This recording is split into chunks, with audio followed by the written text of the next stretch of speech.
Welcome everybody. Today's session is Consciousness Unleashing the Greatest Mystery.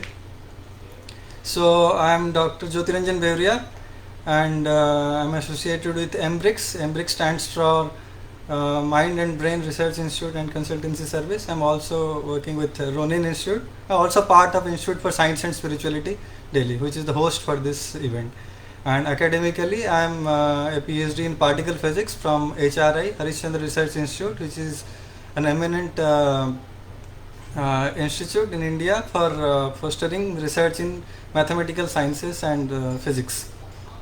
And also, I did my masters, integrated masters in physics from IIT Roorkee with a institute silver medal.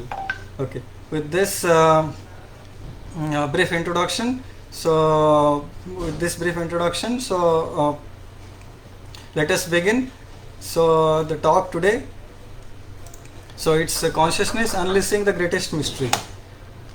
So the outline of the talk is space, time and the external world. So we would look at these aspects because consciousness being immersed in the space, time, the world we live in, so it's very much integral part of it.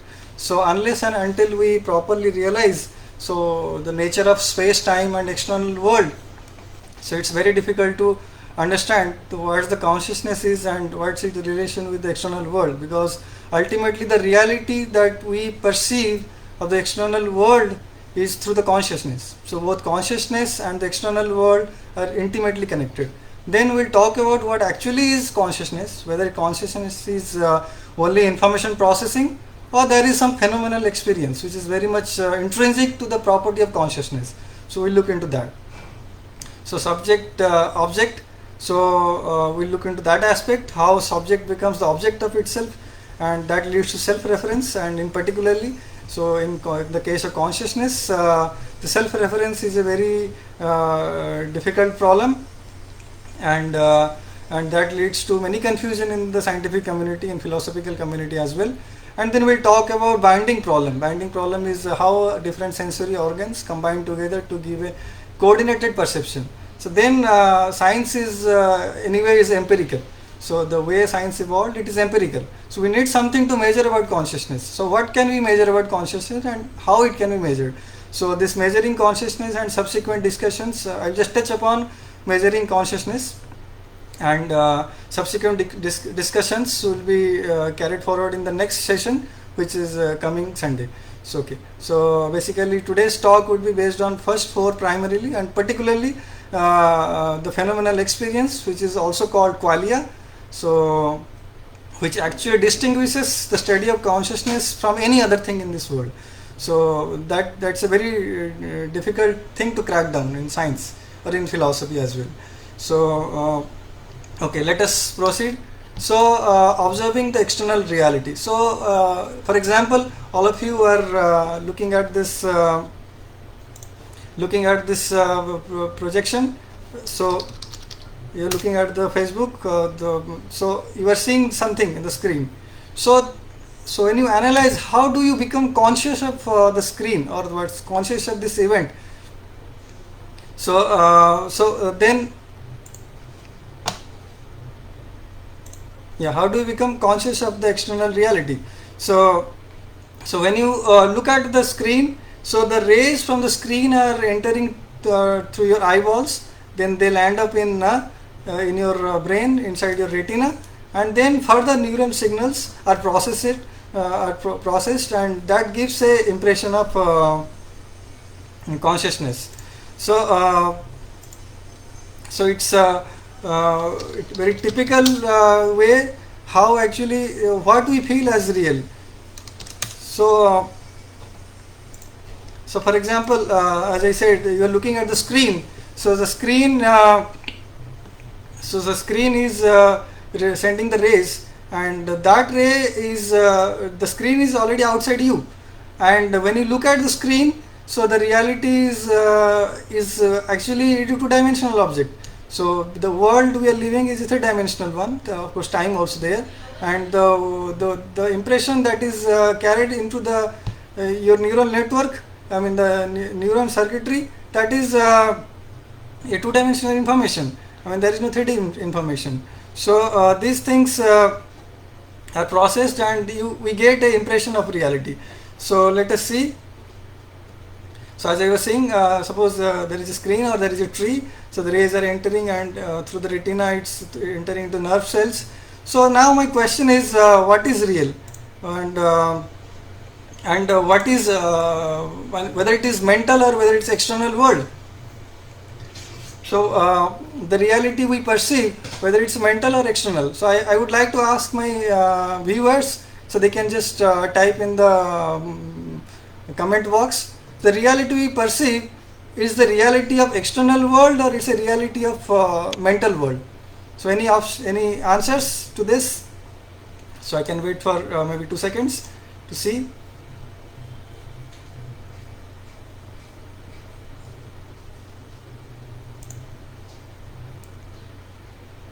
So the reality we perceive in the in our sense, through our sensory organs, whether it is a external reality or whether it is a internal reality.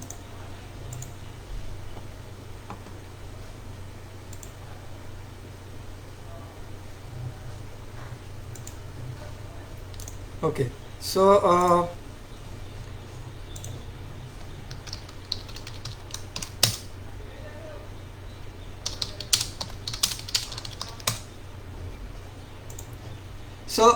okay, so I think no, I haven't received any answer yet.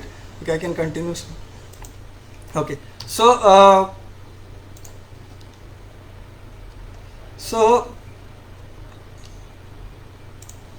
so what is real, or it's mental or external? So elements of conscious experience. So they are what they are. So first of all, the space where all objects are arranged. For example, I have shown this coordinate system. So where the trees are arranged, so you can define directions. I mean south, north, west, east. You can define altitude, or you can define longitude. All this coordinate system you can define. So that represents the space. So when you think of a object, so for example a tree, so we are looking at the location. We are looking at the object with a precise coordinate system. I can say that this object is far, that object is nearer. So we have a perception of space and distance in our conscious reality. And then time in which everything is enacted. So that is now I'm looking at so for example I was in the past and I am in the future. So now the time is in between past and future. So we have a past, we have a future. Now the time is the present one.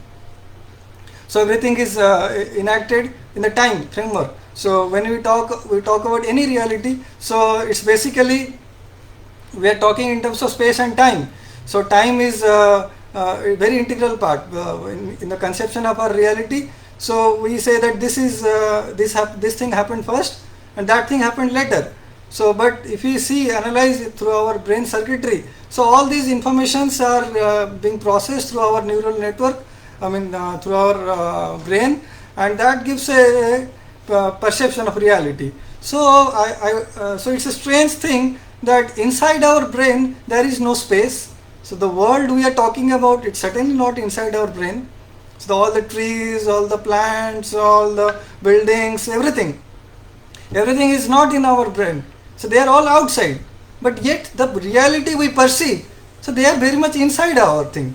So that's a very strange thing. That actually puzzles many philosophers and scientists till date. So how come, so the reality that we are talking about in space and time, 3 plus 1 dimension, so how is that arranged? So because the reality is outside and the reality we actually perceive is inside. So which is real? So whether the mental world is real, whether the external world is real, the physical world that I can touch, I can see. For example, you are seeing the screen of this live broadcast, or you see your computer, you see your friends. So they are outside you, but when you analyze, they're actually inside you. So that reminds me from there is a text in called very famous text called Srimad Bhagavatam. So they are in the 11th canto, 11th canto. So there is a discussion that the senses and the objects of the senses, how they are related, whether the objects of the senses are inside the mind, and whether the mind is inside the objects of senses. I mean, how they are intimately connected. So we see, for example, so suppose you are feeling hungry, so you find some sweet meat, some gulab jamun or some samosa. So before eating, so you have that impression of eating samosa or gulab jamun. So suddenly the whole experience pops up. So the reality that we perceived before suddenly becomes captures whole our attention. So that way the objects of the senses, so they are entering into mind, and similarly mind also enter into the objects of the senses. So it's a very intimate, very intricate subject matter. So today's topic is not on that. We will not talk much on that. So the next session would be more on such things, how we measure consciousness and what's the significance in terms of our ancient wisdom. So, and then another aspect that we are conscious of, certainly not the world that is outside, we are also conscious of our internal world. We are talking about our internal narratives. For example, you are working on a problem and suddenly you got some thought, okay, let me do this, let me do that. You got some idea, it just clicked on your mind, and this internal narrative, you conversed with yourself that whether I should do this or whether I should do that. So these internal narratives are always there. So we are conscious of that. But somebody would say that it's very much private to us. So some of your friend may be sitting next to you, but he doesn't know that how these thoughts are and where these thoughts are located, and what's the time where it is being enacted. So these internal narratives are very much private to us. And of course this reality of space and time also, they are very much private to us. Of course we say that they are outside, but the way we perceive them, they are actually inside. So our own internal sensation. So sometimes we feel distress, sometimes we feel acute headache or stomach ache. So all these internal sensations are all part of our conscious experience. So both mental and external world, they're part of the reality we form. But ultimately, where they are located, what is that makes them conscious? So we do not know that. It's a very strange matter that if you analyze in terms of modern science, this body is just molecules. You go down atoms, then further nucleus, you have more fundamental particles, and like that you can go on. But where is the consciousness? What part makes it conscious? So that's a very strange thing. Earlier, it's a great debate actually in philosophy, actually in science. Earlier, the great sages, they talk that there is some non-material entity which is self-conscious. So we'll talk that later, but today is it's not focus of that topic. So okay, let us continue. How do we become conscious of anything? So here is a photo where inside the brain, in the skull, there is a poor brain sitting. So if we say that the sensory impressions are carried into the brain and it is getting processed, so we would say that how the brain become conscious of that. So it has puzzled many people.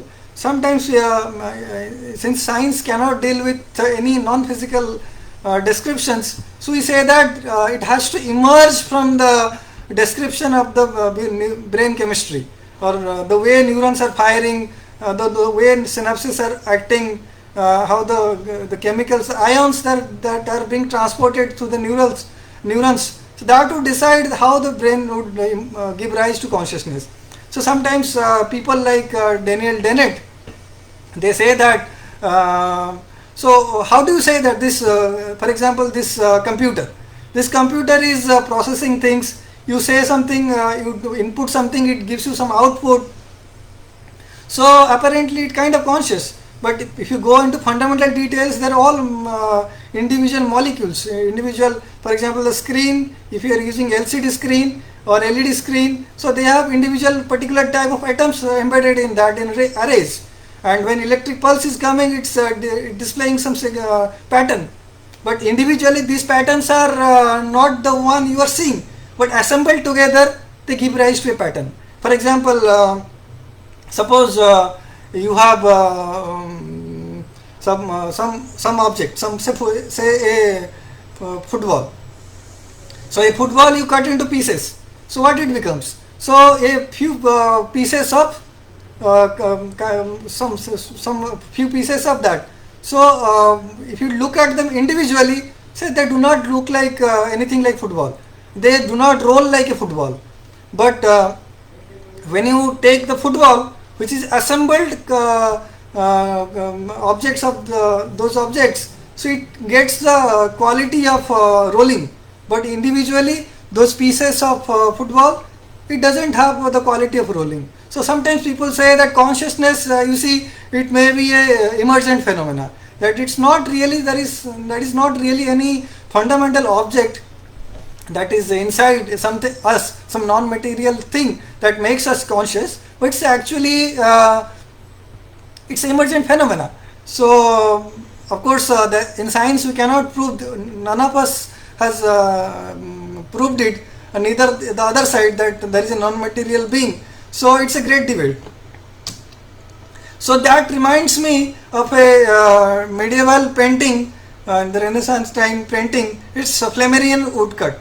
So this woodcut describes what the external world could be.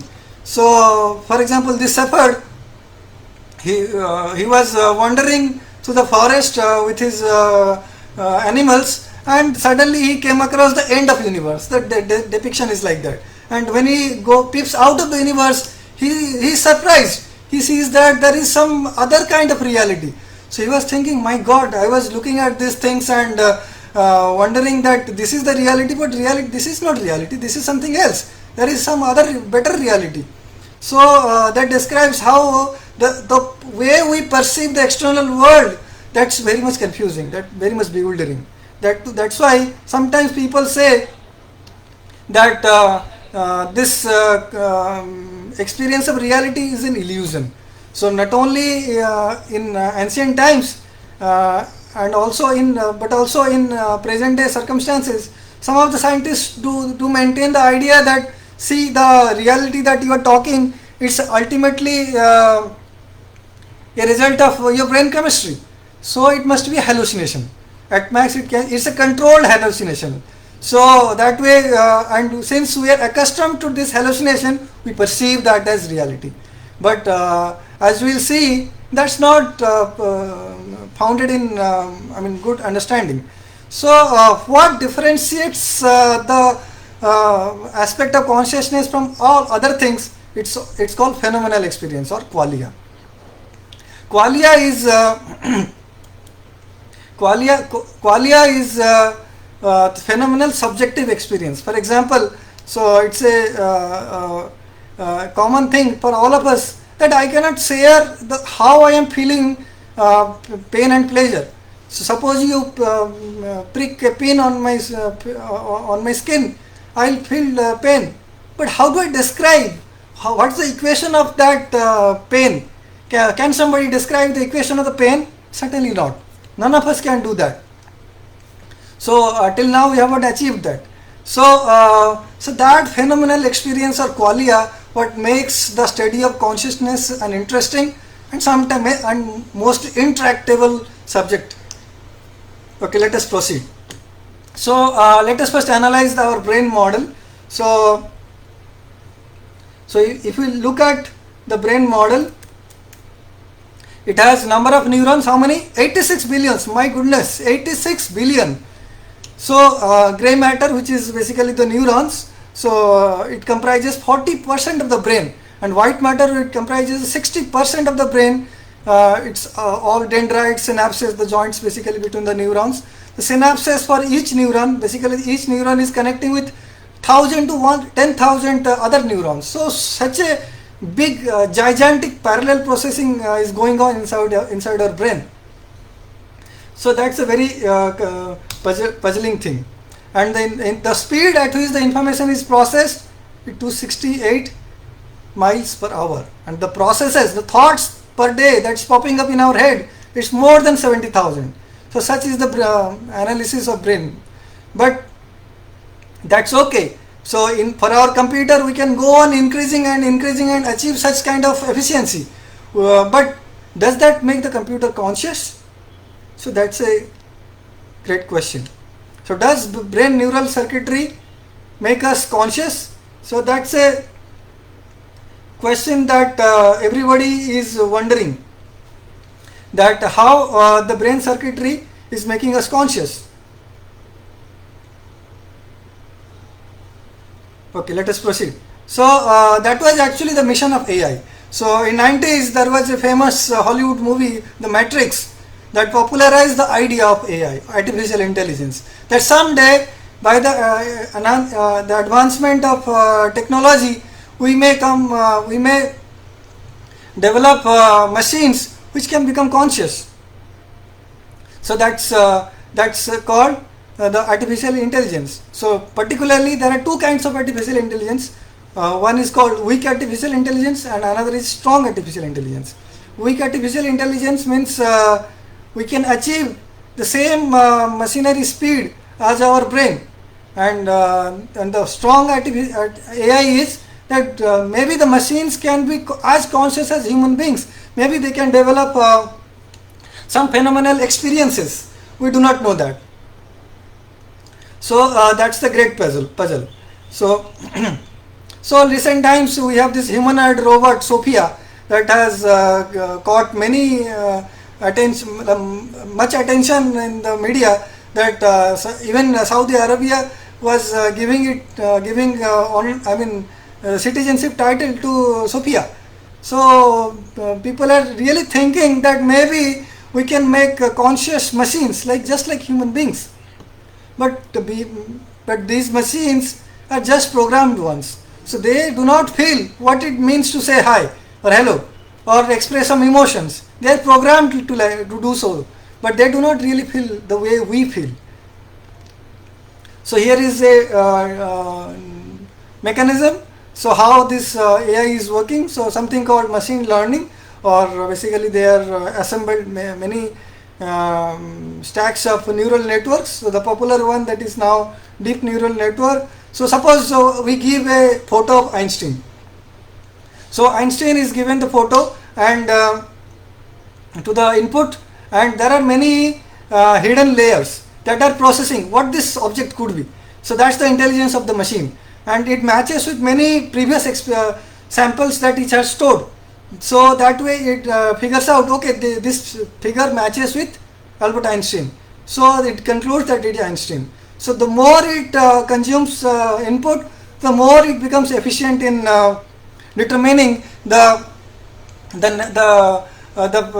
fate of outcome. So that way it keeps on learning. So all of you might have heard of there is a famous algorithm from Google. It's Alpha. Basically, it defeated the world ranking Go player. Go is a complicated chess-like thing. So that's extremely complicated. And the top ranking players, when they played with the Google AI's framework, and to their surprise, they got defeated. So somebody may say that, so okay, you see, the machines have become conscious. So the machines could figure out how to make a best move that the human being couldn't do that. But that actually says that okay, it's true that the machines are efficient in making the predictions perfect. But what about the player himself is enjoying or being distressed that he's losing those phenomenal experiences? Do the machines feel like that? Certainly not. So Alan Turing in 1950, he devised a test that's called Turing test. So Turing proposed that let a human evaluator come and judge in natural language conversation between a human and a machine, and if the machine has achieved that kind of capability as a human being, that he will not be able to distinguish between whether it's a machine or whether it's a person, a sentient being just like us. So that's the Turing test. He says you continue this test for 30 minutes and if the person is not able to distinguish, then the machine passes the Turing test. Then the machine should be called what? Conscious. But that's not true. Machine may be able to process information very fast, but that doesn't make the machine conscious, phenomenally conscious of the event. So in its challenge, so John Searle in 1980, he wrote a very influential paper, a seminal paper titled Mind, Brains and Programs in Behavioral and Brain Sciences Journal. So 1980, consciousness, the study of consciousness was considered a fringy subject. So it was mostly the topic of psychology. So psychology, of course, that time people used to think that psychology means one has to study only the behavior of the person. So behaviorism has totally captured the psychology section. But in 1980, John Searle, the computer scientist, so he wrote this seminal paper. So he said, okay, so let us repeat the Turing test. So he said, suppose a chamber is there, a machine is kept which is processing Chinese. So somebody comes, a Chinese person comes, native speaker of China, so he comes and gives some input, and output, so he receives that something in Chinese language. So the machine could be efficient, but does the machine understand Chinese? No, certainly not. So he challenged that way, that the Turing test may be efficient in saying that the machines have achieved the speed that which the brain is acting, but what about subjective experiences like us? So information processing is just not sufficient. So let us go to another argument that's from repeated and quite often it's emphasized by a philosopher of science, David Chalmers. Chalmers in 1990 he became the pioneering figure who made a overhauling in consciousness studies. So here is his argument, zombie argument. So zombies, so my question is, do the zombies exist outside of Hollywood? So how many of you think that zombies exist outside of Hollywood? So you can just type in your chat box. So how many of you think that the zombies exist outside of Hollywood? Zombies means those beings that are alike just like human beings. So but they are not phenomenally conscious. So these do not go by the depiction here in the Hollywood movie. Of course, they cannot make non-sentient matter act like these things. They are all sentient beings acting like that. So the idea of zombie is that zombie is exact replica, molecule by molecule, to the sentient being. So that's the argument of David Chalmers. So David Chalmers said, okay, let us let us make a replica of a human being, molecule by molecule, atom by atom. Every particular detail let us fill in. But the person that becomes, will that become conscious like us? So first of all, the conceivability of that kind of being itself a question. So because if that person is alive, that means he has to have the same experience, similar kind of experiences that we are having. But zombies do not have that. So next, another famous thing that is cited, it's Mary the color scientist. So there was a young girl, Mary, who was born to some neuroscientist. So neuroscientist, the husband and wife, they decided to make an experiment. So they sacrificed their daughter, and what they did, they kept her inside a room which is painted totally black and white. His hairs, his body, everything was painted black and white. All the books, all the computer, whatever is there, whatever he could, the young girl could see, it's all black and white. In her whole life, he could see only black and white things. So then, so people would then after some time, so it's this is a thought experiment, you can think of like that. So after some time, so suppose Mary becomes the top leading color scientist in the world. So he is the leading authority on colors. He can describe colors perfectly, how color vision is working, everything, just like a computer.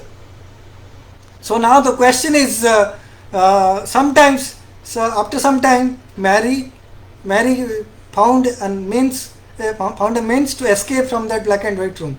And suddenly, when she comes out, she saw some colorful flowers. So suppose that flower is red. So before coming out of the room, Mary knew that what red is, its wavelength is, what it is. But will she have the same experience as seeing?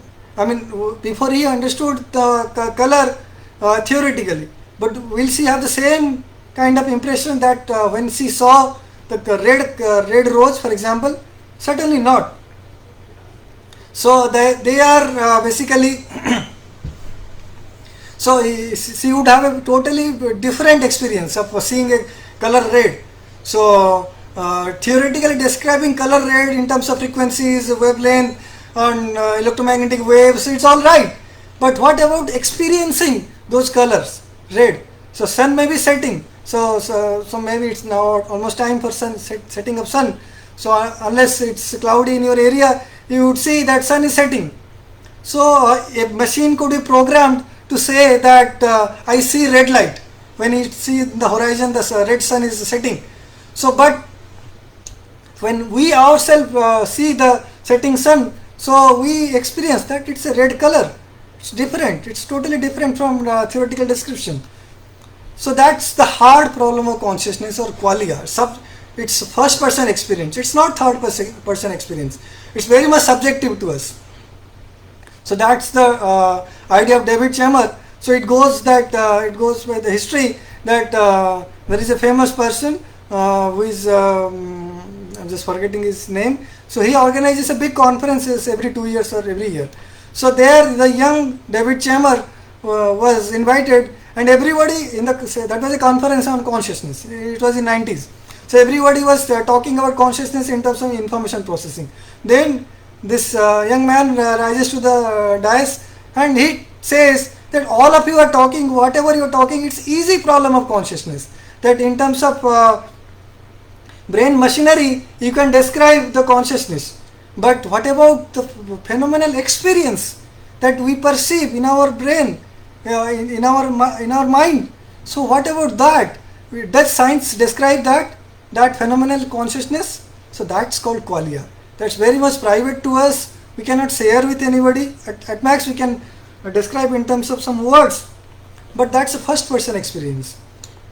That's called hard problem of consciousness. So from then onwards, it captured the whole attention. Everybody was talking about hard problem. So to crack down the problem of consciousness means we have to crack down the hard problem of consciousness.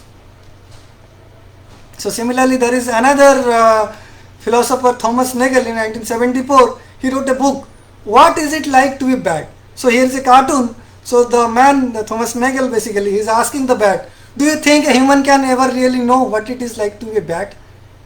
So the bat said, no, it's not possible. How can a human being can know that what it means to be bat? What it makes us to understand, what it means to be a human being. So that's very much private to us. That's phenomenal awareness, phenomenal consciousness. That's qualia. So one can say that okay, your phenomenal consciousness maybe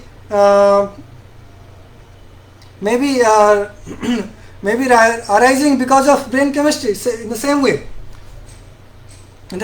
as the brain, the computer hardware and software can give rise to an experience of reality that we are seeing on the screen right now. We are seeing. So similar, one can say that brain is a machine, and through the arrangement of molecules and through the arrangement of electromagnetic signals and this and that, the brain is giving rise to the phenomenal consciousness itself. So what's wrong? So you will surprise that an argument was given by William James, who is the father of psychology. He says when you pass through the prism, white light, what comes out? Wave-gear spectrum. You see a whole band of 7 lights. So does that mean that the prism is the source of wave-gear spectrum? No, it's just the medium. Light is coming from some other source, and it just getting refracted, and that way the wavelength is changing. So that actually shows that although brain may be in our scientific analysis, we may be saying that brain is the immediate cause, just like this prism, which is the immediate cause of Wittger spectrum. That doesn't really guarantee that brain is the cause of the conscious awareness. Brain is certainly integral part of our conscious awareness, but it's not always.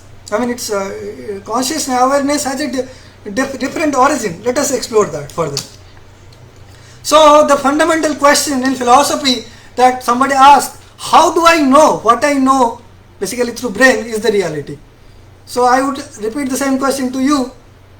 How do you know the screen that you are seeing now, the person that seeing you, me, and the slides you are seeing is the real?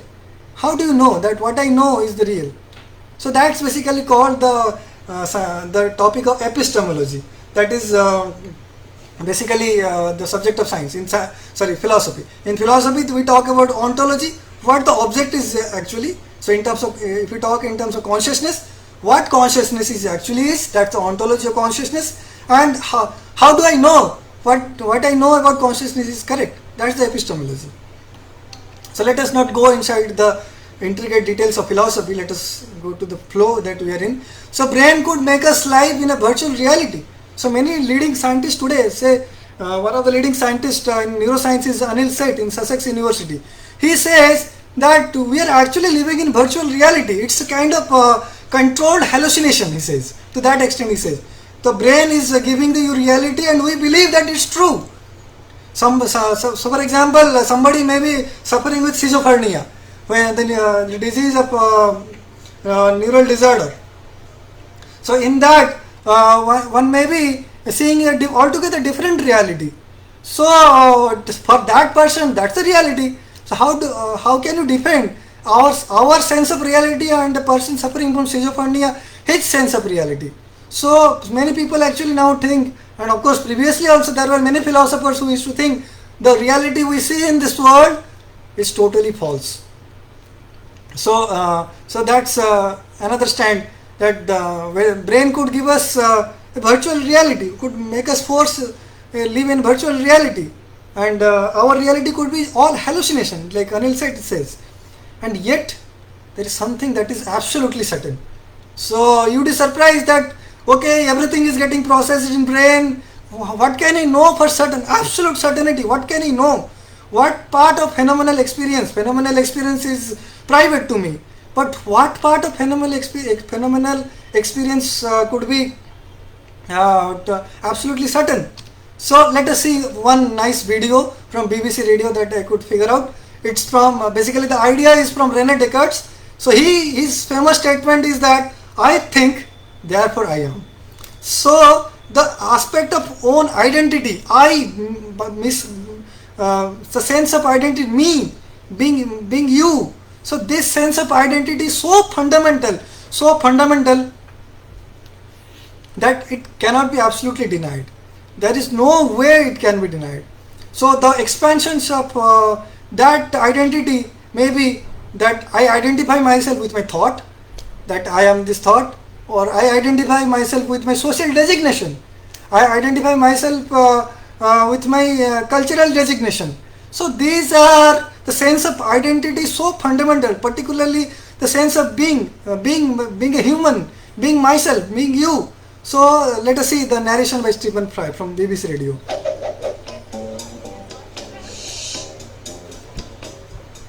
What am I? A thinking thing. That's what René Descartes believed. But how did he get there? Descartes asked, what, if anything, can I know for certain? He decided he couldn't rely on any evidence acquired from his senses, since they sometimes misled him. A straight stick can look bent in water. In the past, he'd mistaken the shape of objects in the distance, and so on. Worse still, whilst sleeping, he sometimes dreamt he'd woken up.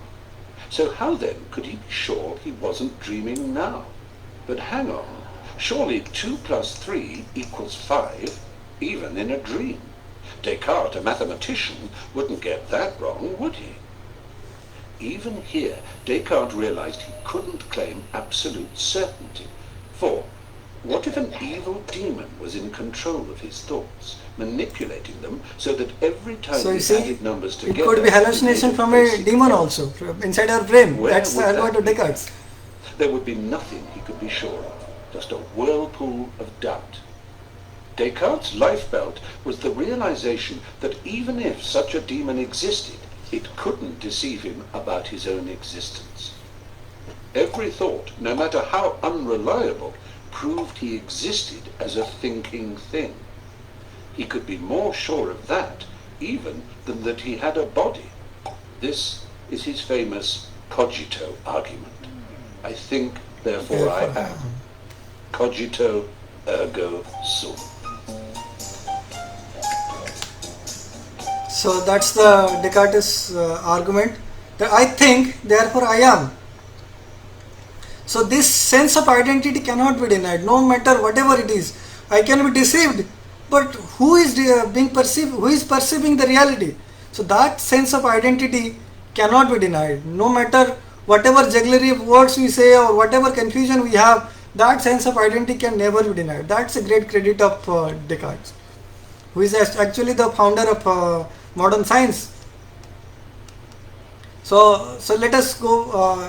Let us come back again. So is there a seat of consciousness inside the brain?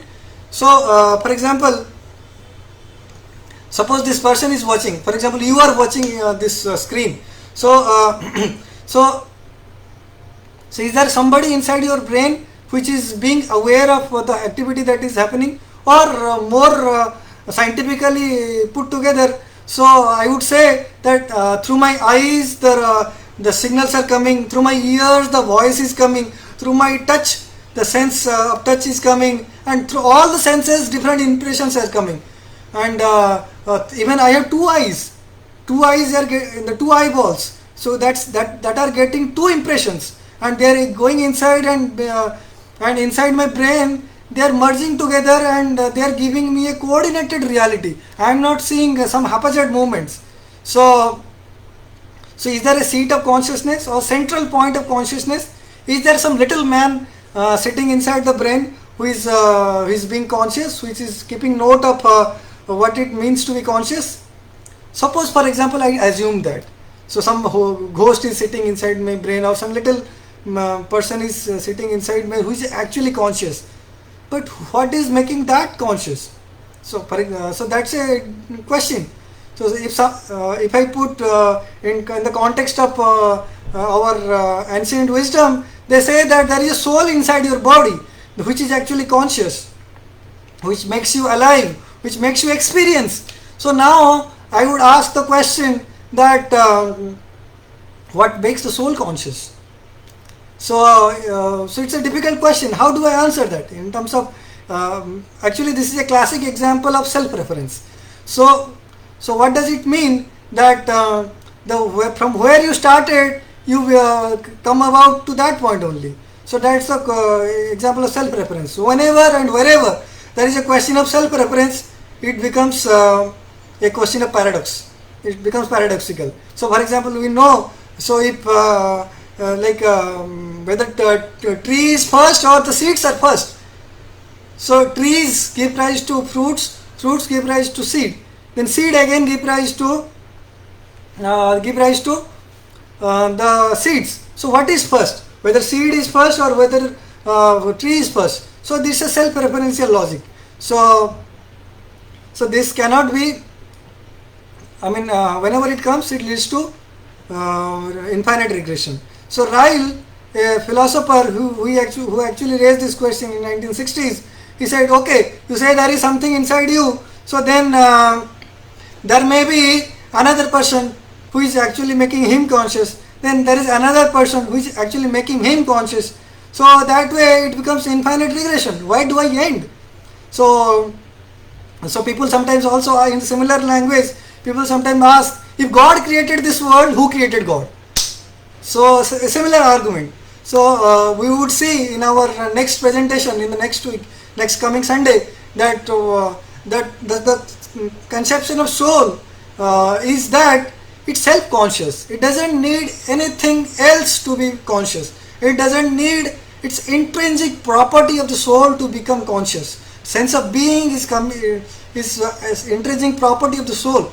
So of course that the description of the soul cannot fit nicely in the scientific description as of now.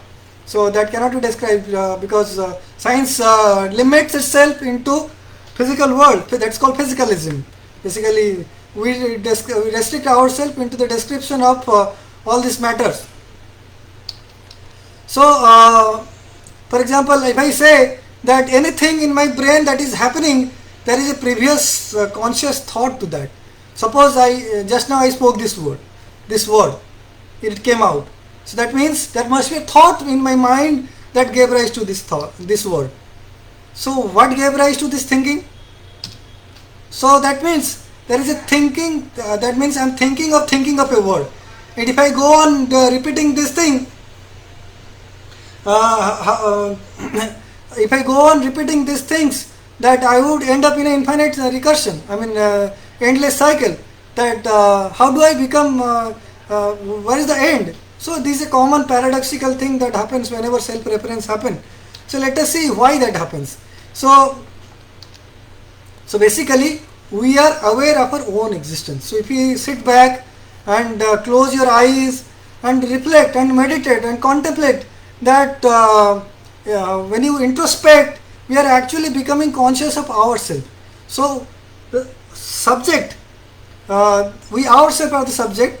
So we are, suppose when we are seeing a tree, the tree becomes the object. But when we ourselves are contemplating, introspecting, so the subject becomes the object. Then the object becomes the subject.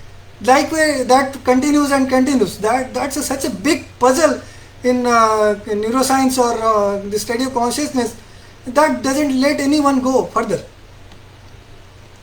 So now let us continue to the next part, the binding problem. What binding problem is? I just repeat the brain model. We have 86 billions of neurons, this many gray matter, this many white matter, this many synapses, this is the speed of processing. Okay, that's all right. Suppose a person is standing by the road and there is a tree being lit up and there is a car that is going with made some horn. The person saw these things, the light that came from the car, the light that came from the tree that's entering our brain, and basically the sound that is coming from the car, from the horn, is entering through our ear, and all of us know the speed of sound is extremely slow compared to speed of light. Light speed proceeds 3 lakh kilometers per second, and whereas sound travels few meters or few kilometers in an hour. So because sound is a longitudinal wave and it's a physical medium, vibration is there, but in light there is this electromagnetic vibration is there, that makes it fast. So but we'll be surprised, the reality that we perceive is actually the reality. It's one reality. It's not that the speed at which we are. We see the sight first, and then we are hearing the sound. So it's not that the trees and the car are nearby. That's why it's happening. Let us go a little far. Maybe so. Whatever the speed of sound is, let us make such that the sound reaches 2-3 seconds after. So that actually makes a coordinated impression in our reality. It's not that our brain is confused that this impression came, that impression came. So how to arrange in a coordinated way. So it's not jumbled up. So the reality we perceive is one reality at a time. So that's the binding problem. How are the different sensory organs making us are not getting jumbled up and giving us a coordinated perception. So that's the binding problem. That's a confusion in neuroscience still. So now I'm just almost towards the end. So let us present a scientific model. Suppose there is a child who is playing. and let us make a model of this sentient being, this child. So let us do that. So what I do, I describe in terms of vibration of proteins. So I describe the child, motion of the child in terms of proteins. So then if I go down, I describe in terms of atoms, and then I describe in terms of nucleus, electrons. And if I go down further, I go into the elementary fundamental particles. I describe in terms of quarks, leptons, and many charge carriers like photons and all this.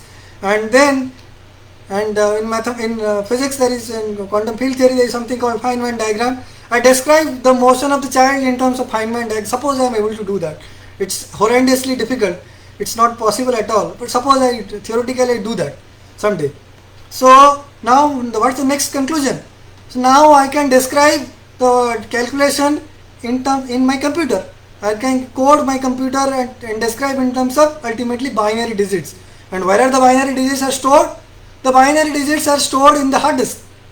So now the question is the child and the binary digits in our hard disk are the same? Certainly not. So that's the dilemma of materialistic reductionism, that I can reduce the everything into matter, and ultimately I come to a point. I started with a sentient being which is phenomenally conscious of the world. He is playing and enjoying. But do the numbers in the hard disk, they play like that? They suppose this is your child, and do you feel the child is same as the binary digits stored in your computer? You can throw away a binary digit, the hard disk, and get a new one. Can you do that for your child? It's not possible. So that actually, in a common sense also, that says that there is something flaw in this mechanism. Either as Anil said, and other contemporary scientists, and even in past also many philosophers say that this whole world is an illusion. There is nothing reality in this world. Or there is another stand, somebody may say that okay, there is some reality, actually we do not know, it's a hallucination, and we are getting some representation in our mind. So maybe that it's that we do not know what is happening, or so kind of dumb and deaf in a practical sense. So there is no meaning of living also. Then the other one is other kind of is naive realist who would say that whatever I seeing is true, but that also not correct. So these three aspects, whatever I see, they are the correct. Whatever I see, they are the representation of the reality, or whatever I see, they are all illusion. So we do not know what's true. So in the scientific modern materialistic reductionist framework, there is no answer to that. So I would end this discussion with this quote from Nobel laureate. So he says, in my search of, he was a Nobel laureate in chemistry. So he says, in my search for the secret of life, I ended up with atoms and electrons, which have no life at all. Somewhere along the line, life has run out through my fingers. So in my old age, I am now retracing my steps.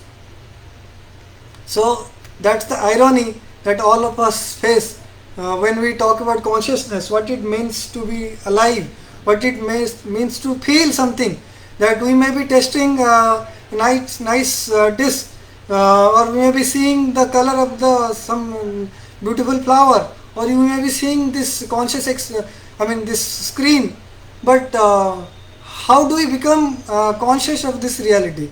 There is no way that makes us understand that. But certainly what is actually absolutely certain is our own sense of identity.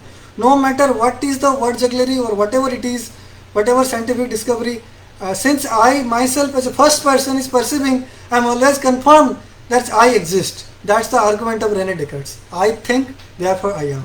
So here I end my discussion. Thank you very much. So I think we can proceed for our discussion on any of you have any questions, you can ask. Okay, I think I have received already some questions. So, so Mr. Sasank is asking, how would you explain the difference between the general behavior of a child and adult? So, I think he's asking in terms of phenomenal consciousness, awareness.